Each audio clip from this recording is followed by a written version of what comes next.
Oke, sekarang kita akan belajar ke market for factor production.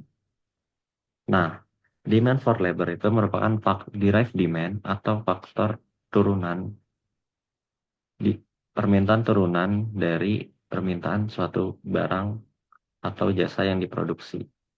Nah, di chapter ini tuh ada dua asumsi di pasar input. Yang pertama itu ada firm is competitive both in the output market and input market. Jadi di sini adalah perusahaan diasumsikan kompetitif baik itu di pasar input maupun pasar output. Dan yang kedua adalah tujuan dari perusahaan yaitu maksimumkan profit. Nah, kita harus merecall bahwa uh, fungsi produksi yang dimana total produk itu fungsinya adalah F fungsi output yang dihasilkan itu berdasarkan dari labor. Nah, marginal product itu sama seperti yang biasa kita pelajari, tambahan output karena adanya tambahan satu unit labor. Tambah output karena adanya tambahan satu unit labor. Nah, kemudian average product itu berapa sih rata-rata output yang dihasilkan oleh pekerja. Nah, terus di sini seperti yang kita lihat bahwa as the quantity of labor employed to increase, total product itu awalnya akan meningkat, but eventually decrease. Nah, maksudnya apa? Jadi dalam konteks ini adalah terjadi namanya law of diminishing return. Ya, maksudnya apa? Adalah ketika perusahaan terus-menerus menggunakan variable input, yang dalam konteks ini dalam jangka pendeknya adalah labor, eh, tambahan outputnya lama-lama akan menurun. Nah, average product juga awalnya meningkat, namun akhirnya menurun. Di sini bisa dilihat gambarnya. Nah, ada stage of labor dibagi 3. Di saat TP maksimal, TP max, itu MP, marginal product of labor itu 0. Namun ketika MP sudah negatif, TP itu akan menurun. Begitu, di stage yang 3. Nah, kita harus mengetahui nih value of marginal product. Terus mengetahui bahwa berapa sih marginal marginal produk yang dihasilkan dari adanya tambahan input atau labor. Nah, namun kita ada problem. Ada dua problem. Yang pertama, cost of hiring another worker. Cost of hiring another worker atau wage. Itu kan diukur melalui eh, satuan moneter. Moneter, dolar, bisa juga rupiah. Tapi benefit benefit of hiring another worker atau MPL itu diukur melalui unit. Nah, tandanya apa? Adanya perbedaan satuan, bedaan satuan hitung. Dan maka solusinya adalah eh, kita sekarang harus menconvert MPL ke satuan mata uang atau dolar. Nah, caranya adalah,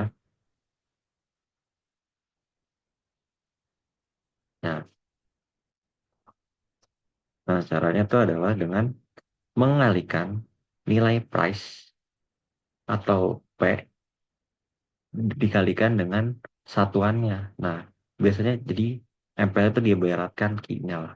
Jadi kan kita bisa dapat satuan yang dolar itu dinotasikan P dikalikan dengan marginal product of labor. Nah, selanjutnya di sini ada contoh. Ketika labor 0, TP-nya 0.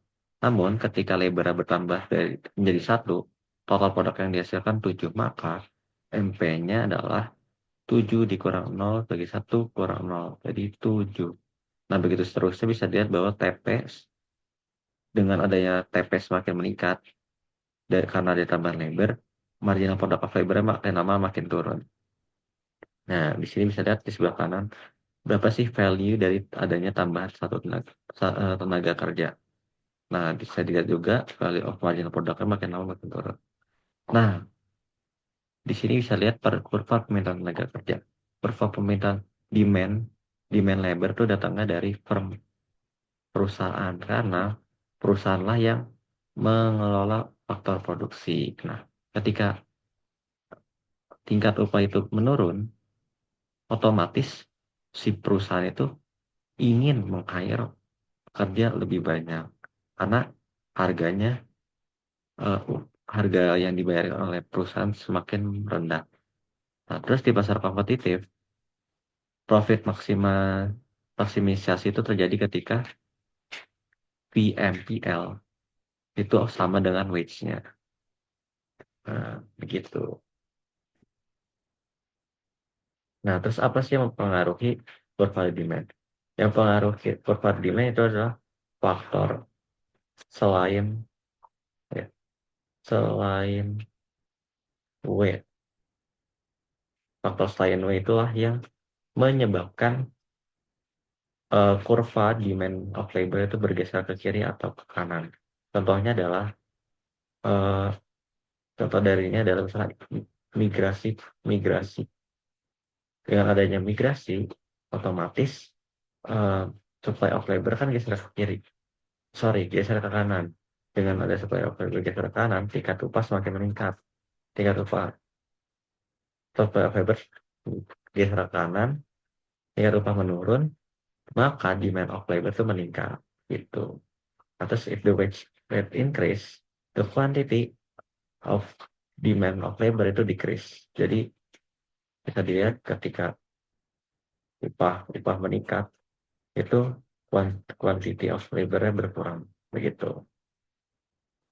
Nah, ini yang bikin kurva bergeser. Itu ada the price of the firm in output. Ini kan derived demand.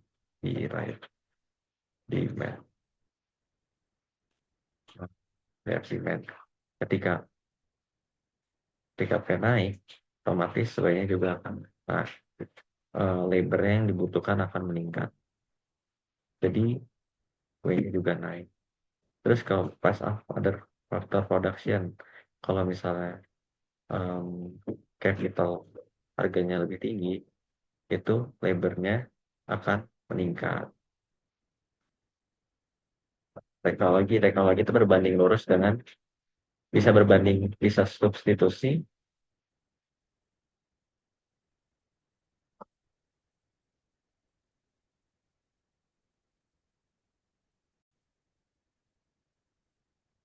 kayak teknologi itu ada yang substitusi dan juga ada yang komplementer. Komplementer.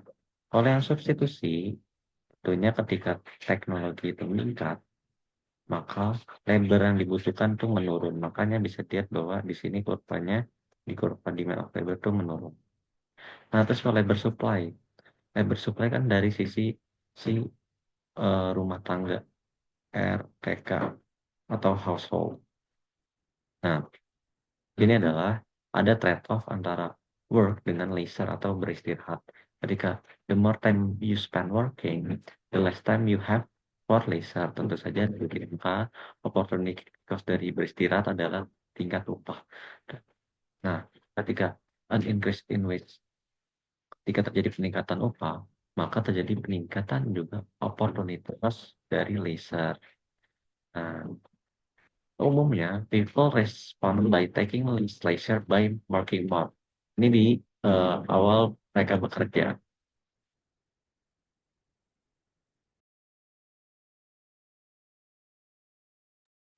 Nah, terus ada faktor-faktor yang menyebabkan kurva supply of labor itu bergeser. Yang pertama tuh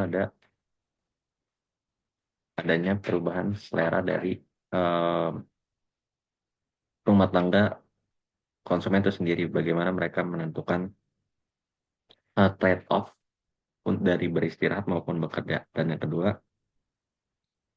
eh, opportunity dari labor market di pasar lain. Dan yang ketiga adanya imigrasi.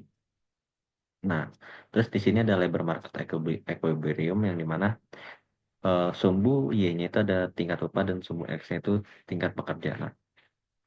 Nah, di sini bisa dilihat bahwa di titik simbalannya 10, weight 10, labornya 300. But ketika if tingkat upahnya lebih dari 10, maka terjadi unemployment karena labor of supply-nya lebih tinggi dibandingkan labor of demand. Misalnya ini contohnya. Nah, inilah dari 400 ke 200 inilah 200 pekerja inilah yang disebut pengangguran. Nah, terus kita juga harus menentukan bahwa labor supply itu ada budget constraint dan indifference curve-nya. Budget constraint itu nunjukin bahwa adanya trade-off dari berkonsumsi suatu barang dengan waktu beristirahat. Nah, itu bergantung kepada gimana si seseorang itu membagi waktu untuk bekerja dan beristirahat. Nah, budget constraint ini juga nunjukin relative price. Relative price satu jam beristirahat dengan mengkonsumsi. Nah, indifference curve-nya apa? Indifference curve itu menunjukkan bundle atau kombinasi mengkonsumsi dan beristirahat berdasarkan tingkat kepuasan yang sama, same level of satisfaction. Nah, ini yang optimum adalah ketika MRS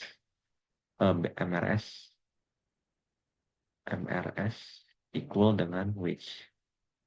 Nah, disinilah titik optimumnya di titik yang itu. Nah, terus di sini juga eh, di labor supply itu S itu nunjukin bahwa a higher wage make leisure more expensive relative to consumption. Maka contohnya adalah ketika the person choose less leisure, maka implikasinya adalah increase quantity of labor supply karena makin banyak orang bekerja. Nah, income effect itu nunjukin bahwa makin tinggi tingkat upah, maka kan makin banyak barang yang bisa dibeli. Nah, makanya seseorang itu lebih memilih menambah tingkat beristirahatnya dan eh, mengurangi jam bekerjanya sehingga menurunkan labor of supply. Nah, di sini bagi orang yang SE-nya lebih dari IE, maka ketika upah meningkat, justru dia lebih memilih untuk bekerja sehingga waktu untuk beristirahatnya menurun. Nah, bisa dilihat bahwa ketika eh, tingkat upah meningkat, mereka lebih bekerja sehingga hours of labor supply-nya meningkat. Nah, berkebalikan dengan yang IE-nya lebih besar daripada SE ketika upah meningkat, justru hours of leisure-nya meningkat sehingga jumlah pekerjanya menurun. Nah, umumnya di pasar tenaga kerja ini, seseorang itu awalnya SE-nya lebih dari IE karena seseorang akan berusaha mencapai titik maksimumnya. Kemudian pada titik tertentu ketika umur sudah tua, ingin beristirahat, maka sudah mencapai level manager atau yang lebih tinggi, akan mengurangi jam kerjanya, namun tingkat upahnya juga akan semakin besar. Nah, implikasi inilah yang menyebabkan backward bending labor curve. Nah, terus ada yang namanya reservation wage. Reservation wage itu adalah tingkat upah minimum seseorang ketika mendapatkan kerja atau enggak. Karena pada saat reservation rate sebesar 5 ini, itulah upah tanpa harus bekerja yang dia dapatkan. Nah, ini free labor market. Di sini, yang sini nunjukin kompetitif. Nah, di sini nih, kompetitif tapi adanya intervensi pemerintah dengan adanya UMR atau minimum wage. Nah, di sini ada contoh UAS 2020-2021, perkembangan pasar e-commerce membuat value of marginal program meningkat. VMPL, VMPL naik. Nah, otomatis fenomena ini membuat persimpangan tenaga kerja itu VMPL kan dipengaruhi P naik, MPL kan. Ketika P naik justru inilah yang menyebabkan eh, labor meningkat dan wage-nya meningkat. Jadi aplikasinya adalah upah meningkat, sementara jumlah upah juga lihat yang A. Nah, begitu saja dari materi ini. Terima kasih.